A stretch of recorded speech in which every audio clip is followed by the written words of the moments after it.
Ok, donc on va voir comment calculer les termes d'une suite du coup définie sous forme explicite et sous forme récurrente avec la calculatrice TI82.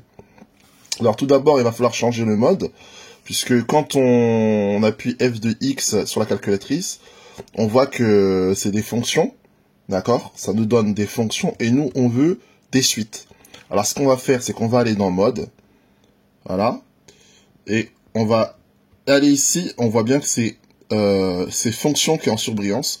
Alors on va cliquer ici et on va aller dans suite et appuyer entrée. Donc voilà. Donc on va quitter là. Et du coup, une fois qu'on appuie F de X, là on se retrouve du coup dans le mode suite. Donc on va commencer par la définition d'une suite explicite. Donc je vais enlever ce que j'avais pré-rempli ici et je vais le remplir avec vous. Bon, admettons qu'on souhaite calculer les termes d'une suite de la forme 2n plus 1. Donc un égale 2n plus 1. Donc je rappelle qu'une suite sous la forme explicite, elle est exprimée en fonction de n.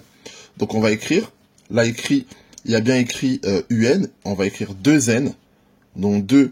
Alors pour écrire n, on va aller à x, on voit bien qu'il y a xt, θ et n.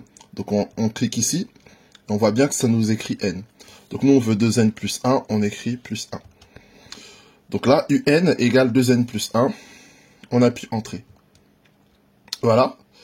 Donc là, on peut directement, là, ça nous demande le n minimum, on va mettre n minimum 0, c'est pas grave. Et du coup, là, on peut directement aller dans trace. Et là, on voit, du coup, la caméra, voilà. On voit, voilà, les termes de notre suite ici. Et on peut aller dans table, donc seconde et table. Et là, et du coup, en fonction de n, on a les valeurs de un en fonction de n.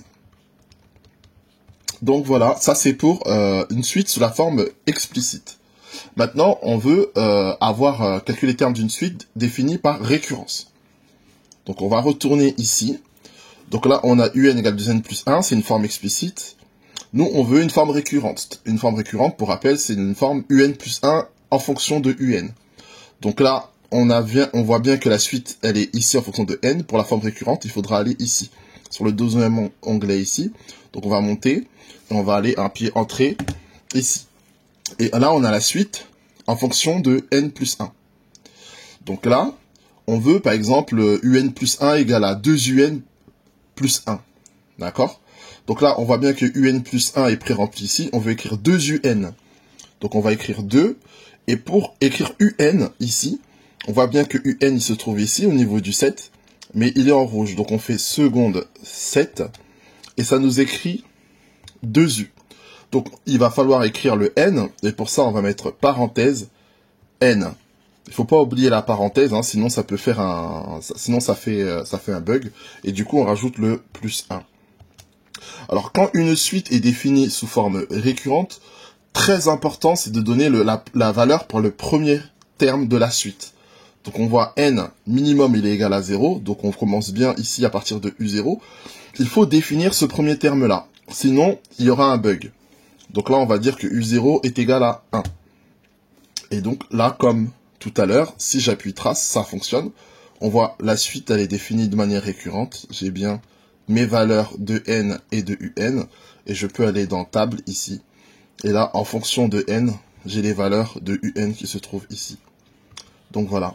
Je vais vous montrer si j'avais oublié, parce que ça arrive souvent, en classe, j'avais oublié de définir u0, et du coup, ça met un message d'erreur. Je fais juste pour vous montrer, bah voilà. Si je définis pas le premier terme qui est u0, je mets trace, ça me met un message d'erreur. Donc voilà. Donc pour éviter l'erreur, on n'oublie pas de mettre le premier terme et de mettre le n minimum ici à 0. Et normalement, il n'y aura pas un message d'erreur. Alors rapidement, les élèves qui n'auraient pas du coup cette calculatrice là, mais qui auraient l'ancienne version ici, il n'y a rien qui change pour... enfin, c'est le même principe pour du coup un, la forme explicite. Mais si par contre on veut la forme récurrente, alors là, il y a une autre manip à faire. On est obligé d'exprimer un. Comme on n'a pas un plus 1 en fonction de un, on va exprimer un en fonction de un moins 1. Donc ce qu'on va faire, si je veux exprimer la même suite que tout à l'heure, c'est-à-dire que un plus 1 est égal à 2 UN plus 1. Donc là, je suis obligé d'écrire, je vais réécrire 2. Voilà. En seconde 7, j'ai encore mon UN. Mais ici, l'indice, ça sera, comme j'ai pas n plus 1 ici, j'ai n, je suis obligé de mettre n moins 1 ici comme indice. Donc je vais mettre n moins 1. Je ferme ma parenthèse, plus 1.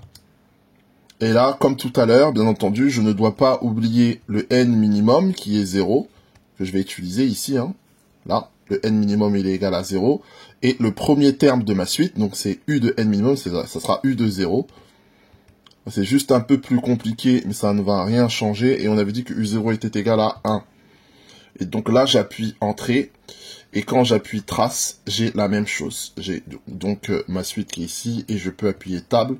Et là, en fonction de n, j'ai les valeurs de ma suite. Voilà, bon courage.